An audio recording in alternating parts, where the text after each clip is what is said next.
नमस्कार, मी धनश्री तुमचं house queen tips मध्ये खूप सारं स्वागत करते।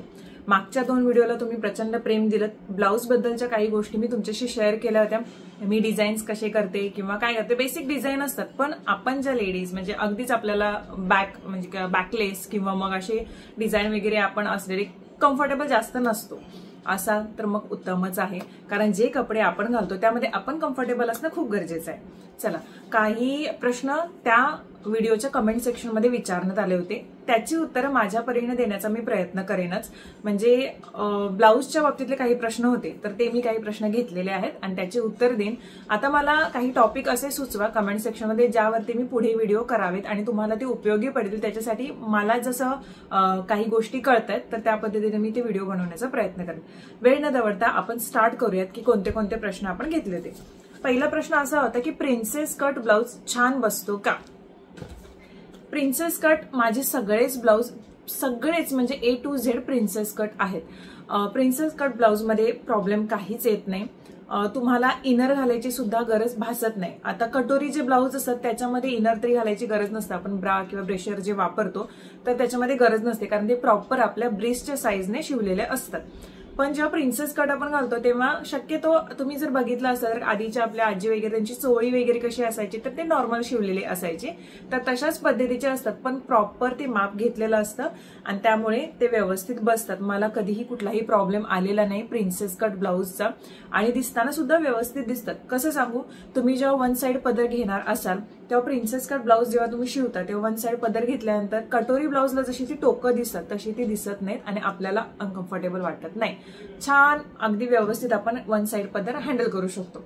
तुम्ही पिनअप जरी केलात प्रॉपर असं प्लेट्स वगैरे लावून तरी सुद्धा ती छान दिसतात, कारण हा भाग जो आहे तो व्यवस्थित एक समान दिसतो, जास्त असा उभट दिसत नाही किंवा जास्त असं लो दिसत नाही। कारण प्रिन्सेस कट ब्लाउज शिवताना व्यवस्थित जर माप घेतलं गेलं असेल तर प्रॉपर तुमच्या ब्रेस्टच्या साईजने तो शिवला जातो आणि कोणताही असा इश्यू येत नाही, छान बसतात ब्लाउज। एखादा तुम्ही अजून शिवून घेतला नसेल तर नक्कीच शिवून घेऊन ट्राय करा, पण चांगल्या टेलरकडून शिवून घ्या, त्यामुळे तुम्हाला बेटर पडेल। माझ्या टेलरची खूप जणींनी इन्क्वायरी केली, मी त्यांना मागच्या व्हिडिओमध्ये सुद्धा ऍड्रेस आणि नंबर दिलेला आहे, या व्हिडिओमध्ये सुद्धा देईन, जर तुम्हाला हवा असेल तर कमेंट्स तशा आला तर मी नक्कीच देईन। चला आता दुसऱ्या प्रश्नाकडे वळूयात। कधी कधी काय होतं, आपला जो पदर आपण असा घेतो तर तो इथं मानेला असा टच होतो, तर ब्लाउज मध्ये काय बदल करावेत असा एक प्रश्न एकट्याने विचारलेला। तुमची ही जी शोल्डर पट्टी असते, आता ही शोल्डर पट्टी माझी बघा इथपर्यंत आहे एवढी, तर मी जेव्हा पदर घेईन तेव्हा तो पदर माझा असा येणार सरळ, मग तो आपण काय करतो इथे पिन करतो। जर तुमचा शोल्डर तुम्हाला इथे ब्लाउजचं कमी करायचं नसेल तर तुम्ही काय करायचं की पदर जेव्हा असा घेता तेव्हा तो असा तिरकस इथून इथे येतो ना, तर इथे एक पिन करायची आणि ती बॅक साइडून घेऊन इथे एक पिन करायची, त्यामुळे तो दिसताना असा दिसतो आणि मानेला टच होणार नाही। आणि जर तुम्ही कम्फर्टेबल असाल तर शोल्डर पट्टी आता माझी किती 2 इंच असते नेहमी, काहींची 3 इंच असते, तर माझी 2 इंच असते, 2 इंच म्हणून इथून ते येते बरोबर, त्यामुळे पदर माझा बरोबर असा दिसतो, तो गळ्याला माझ्या टच होत नाही। तर हे तुम्ही नक्की करू शकता पदर जर असा गळ्याला टच होत असेल तर। बरं, ब्लाऊज घामाने भिजतो असं एकटीने टाकलेला आहे आणि त्यासाठी काय करावं, कारण ते खूप इरिटेटिंग दिसतं आणि एवढा भाग जो आहे पॅच जो आहे तो पूर्ण ओला दिसतो।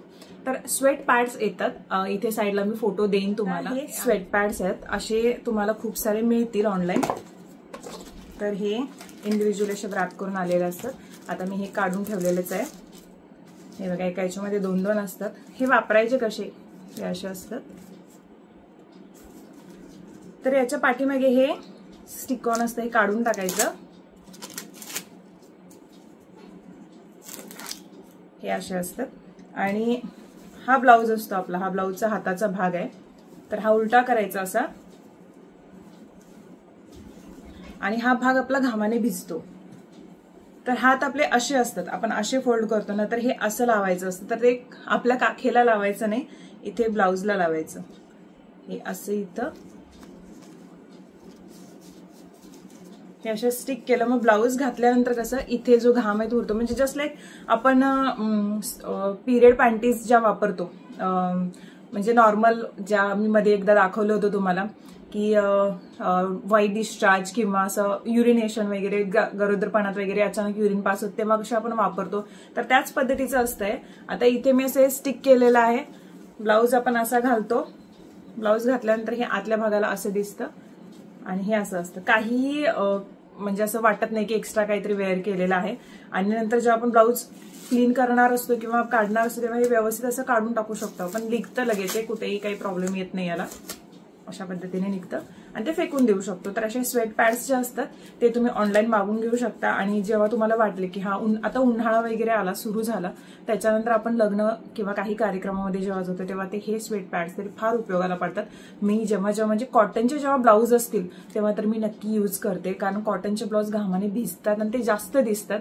तसे बाकीचे हे असे दुसरे वगैरे जे ब्लाऊज असतात जॉर्जेट वगैरे तर ते लगेच सुकून जातात, एवढं दिसत नाही.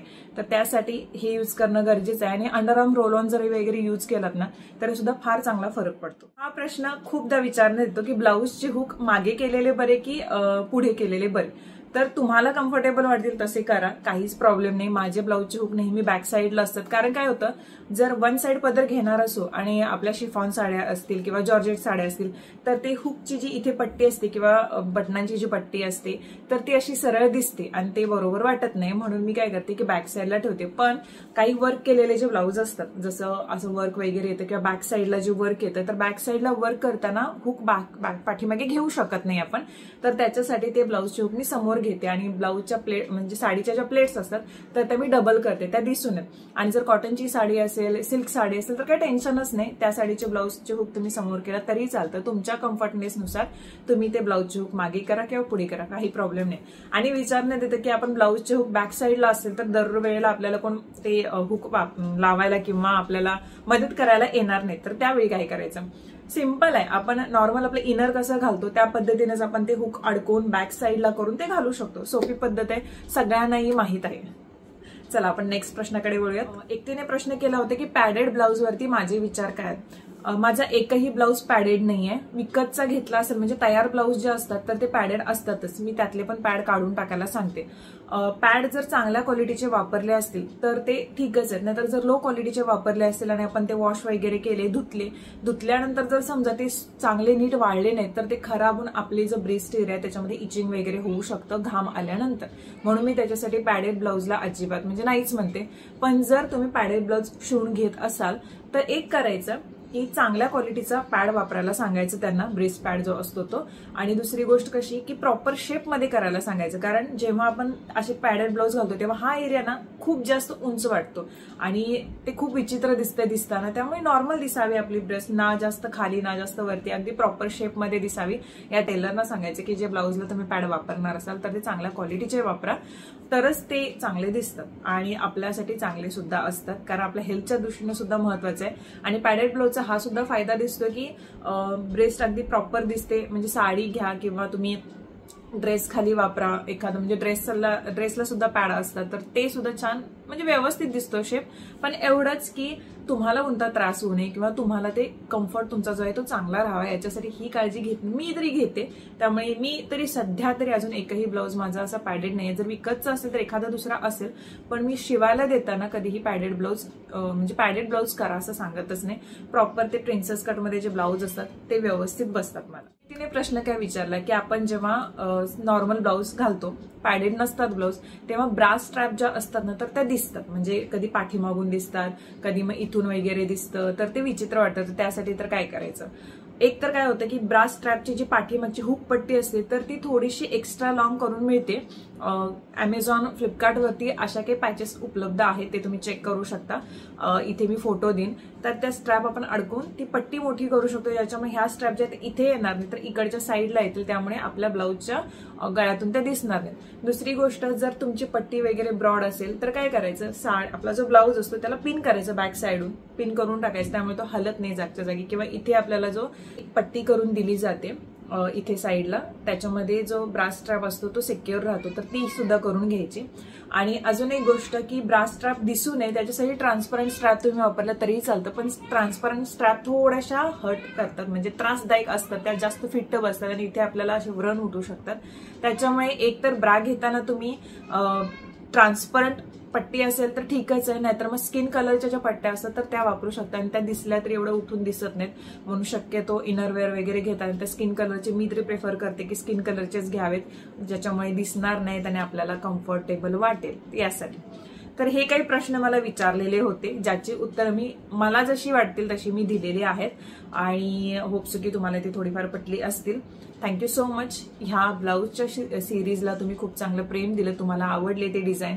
आणि परत मी कधीतरी वर्ष दीड वर्षाने जेव्हा नवीन अजून काही डिझाईन मी करून घेईन तेव्हा तुमच्याशी नक्कीच शेअर करेन. आता तुम्हाला अजून कोणत्या टॉपिकवरती व्हिडिओ हवे आहेत तर ते मला कमेंट सेक्शनमध्ये नक्की सुचवा. मीही काही टॉपिक काढून ठेवलेले आहेत, त्यावरती मी व्हिडिओ करण्याचा प्रयत्न करते. नेक्स्ट व्हिडिओमध्ये भेटते, तोपर्यंत तुम्ही काळजी घ्या. व्हिडिओ आवडला असेल तर व्हिडिओला लाईक, शेअर आणि सबस्क्राईब करायला विसरू नका.